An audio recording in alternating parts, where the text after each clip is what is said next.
back to our channel. Today we're going to be reading Yokai Watch. Yokai are real.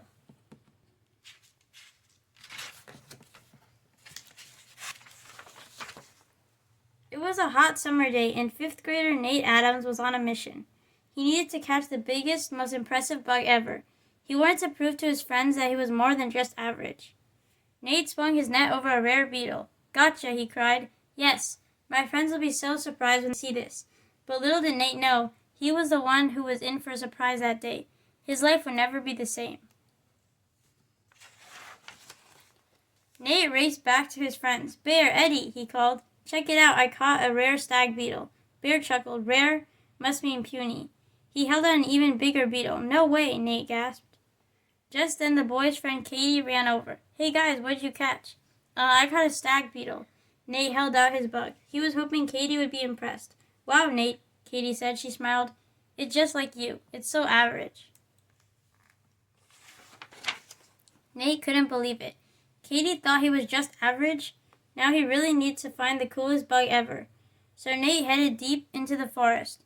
He chased after a golden beetle until... Where am I? Nate wondered. He had stumbled into a clearing with an enormous tree at the center. Nate had never been in this part of the forest. In fact, he had a feeling no one had ever been here for a very long time. That's when Nate noticed something strange. In front of the tree was a capsule machine. It looked like something you might see outside a supermarket, but much older. "What's that doing here?" Nate asked. A voice started calling out to him. Feed me, it repeated. Nate hesitated. Then he pulled a coin from his pocket and inserted it into the slot. A capsule tumbled out.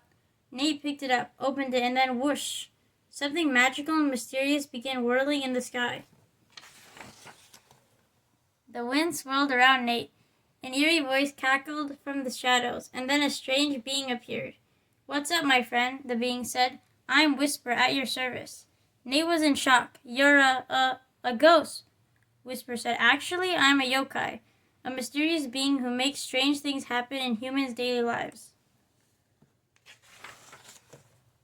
"But what were you doing in the capsule machine?" Nate asked.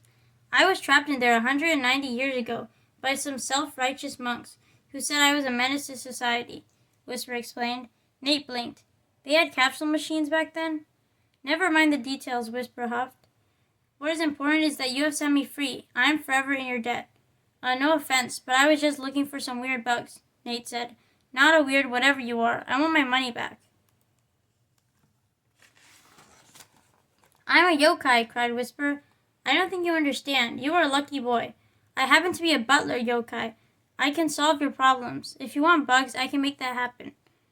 Whisper began to do a wiggly dance. "Come out, little glow bugs. Time to light it up." Instantly, a cool glow bug flew past Nate. But Whisper went too far. He summoned all the glow bugs in the forest. They swarmed on top of Nate in a big, glowing pile. "No need to thank me," Whisper said. "What have I gotten myself into?" Nate groaned. Nate managed to dig himself out of the pile. But when he headed home, Whisper followed him.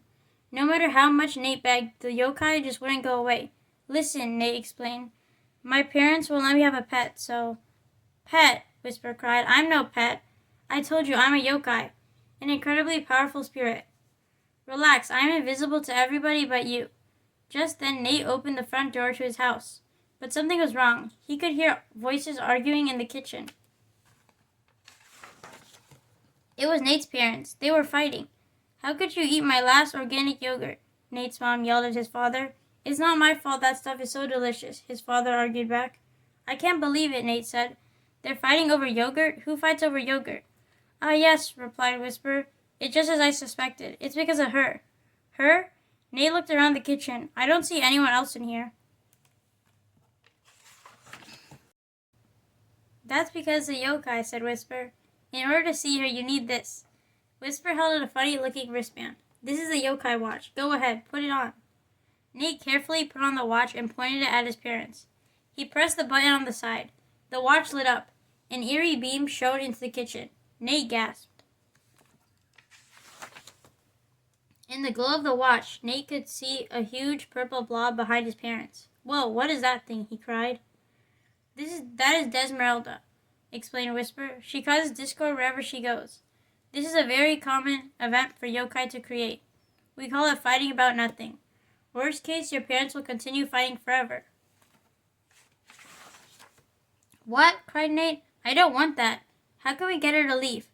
The only way to stop a yokai, said Whisper, is by negotiation or confrontation. Fine, so go talk to her, Nate said. You're the yokai expert. Consider it done, replied Whisper. He floated up to Dismeralda. Hi there, he said cheerfully. Would you mind getting your big blobby bottom out of here? That made Dismeralda even gloomier. You're making it worse, cried Nate. He approaches Dismeralda. Please, he began. My parents are pretty happy people. Could you leave them alone? Dismeralda groaned. I'm sorry to be a downer. I had a fight with my husband and stormed off. No filter. Yokai have silly fights too? Nate asked. They gave an idea. My parents fight sometimes, but they still love each other. I'm sure you can make it up with your husband if you just talk it out. Dismeralda looked down. Even if I wanted to, I don't know where he is. Look who I found, Whisper suddenly called. A cloud-like yellow yokai with a big smile followed Whisper into the kitchen. Diz, the yokai cried. There you are. I'm so sorry we had a fight. Meet Happy Air, said Whisper, a yokai who brings happiness. Dismeralda and Happy Air cancel each other out, creating normalcy. Nate couldn't believe it. With Happy Air and Dismeralda back together, his parents stopped fighting. Everything was back to, normal. Later that night, Nate sat in his bed. So yokai really do exist, he said. Afraid so, said Whisper. The only way to see us is with a yokai watch, which you now have.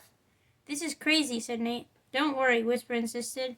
As long as I'm here, I will guide you and protect you from trouble. Oh, and I should mention, that watch is impossible to take off. Whatever happens now, your life will never be the same, said Whisper.